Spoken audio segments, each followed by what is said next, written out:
Alright, thanks for joining me on another review. This one I'll try to keep a little short. However, I'm doing this with a different camera. The reason is, the one I do all my reviews with is what I want to review. But I don't want to go into great depth.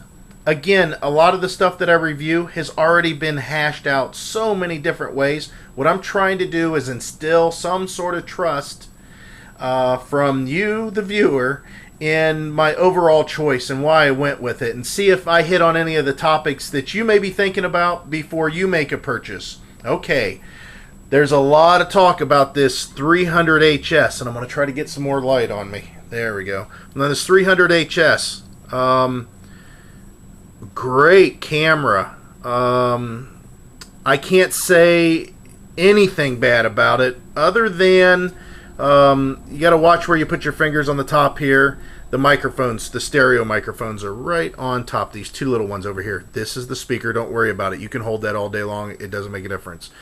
But sometimes when I'm flipping the camera around, I put my hands on it and I've made it quiet. Other than that, I love this camera. I've got a screen protector on there, so you can see some smudges. No big deal. Works really nice. Does everything that it's supposed to. It's a little bit different than the Sony that I've had in the past, so I've had to get used to it. Good quality. There's nothing wrong with this. Okay, so let's go back to what I just said.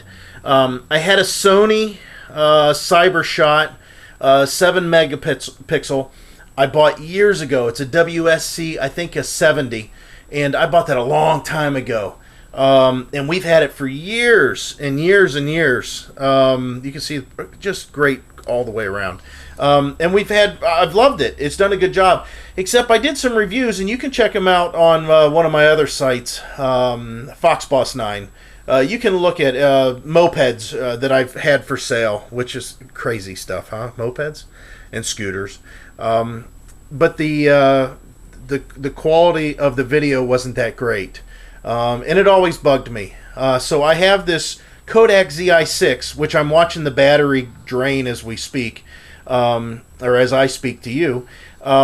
And it does a good job, and I've been really happy with it, but there's a squelching noise that shows up every once in a while with some of the editing, which I do very little editing, as you can tell. But there's sometimes when it's transferring, it makes a squelching noise. So anyways, I got into this camera. Great camera. Everybody said on the reviews, buy this camera if you want to do it. My choice was between this and the 310HS. I don't need the bigger screen. Some people said that it had a larger screen, but it was a little bulkier. I wanted it small. I wanted it to fit in my pocket on my chest of my shirt. Also, they said the touchscreen sometimes wasn't responsive on the other one. This doesn't have a touchscreen. I don't need a touchscreen. These buttons are fine. They're plenty. I got huge hands, and I can operate all this just fine. It took a little while to get used to. I think the Sony's overall, I don't know if it's because I had it so long, I'm so used to navigating with it. I think the navigation in the Sony's a little bit easier. But overall, this is a nice camera. If you're looking to do blogging or reviews or whatever, that wide angle is awesome. I love it. And also, while you're picking it up, let's go ahead and shove another review in real quick. If you're going to pick it up, go ahead and pay a little extra. $4 for this case, and it is awesome. It's made by Canon. The camera fits in there great. The strap then goes through this slot. I'm trying to do it with my big fat hands. And then this is a magnetic clasp. Locks right in place. And there you go. Now this is the tether to keep it in and carry it around. Or you can put it on your belt loop. Very high quality, very good fit. I mean, real nice and tight. And it's very small. This is probably one of the smallest cases you can buy. I can actually fit this in my larger camera case for this camera to keep it protected even more, in and out, sliding and stuff. I will have to say, the one thing you got to watch, I always put the screen on this side when it's going in, just in case when I'm dragging it out, this magnetic clasp doesn't catch and drag it. Other than that, this case, leather, fits this camera plus a lot of other ones very well. Oh man, what would you pay for a case like this? How about $4? That's what they're charging for it. I will show that on a link down below.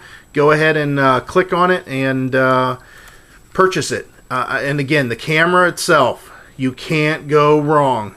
There's different colors, and somebody gave me a real good tip, or I read a good tip, or watched a good tip, and I'll use that tip for my decision making from now on, and maybe you will too. Black cameras do not draw attention. Not near as much as a yellow or a red or a bright blue. Meaning thieves probably don't check it out as much. They don't catch it out of their corner eye as much. When you're doing blogging somewhere, people don't think about it as much. I think that's a good tip. So if you want to be a little bit more incognito, just stay with black. Plus, it's got a real nice texture to it. It's easy to hold. Like I said, there's a lot of reviews on this camera. Go ahead and check them out.